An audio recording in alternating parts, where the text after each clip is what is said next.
Nakakatuwa na si Polly dahil marunong na itong makijoin sa Kuya Seven niya kung ano ang ginagawa nito.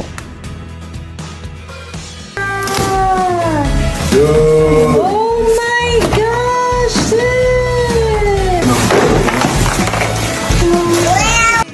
Na-appreciate din niya ang mga regalong natanggap ng kanyang Kuya Sevi at napapawaw ito habang hinawakan ang mga laruan.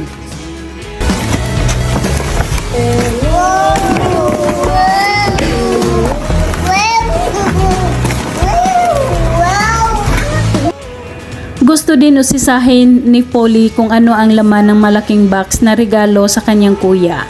Makikita ang kasiyahan ni Sevi sa lahat ng mga laruang natanggap niya. Nakikiusi. Wait lang. Oh, wow!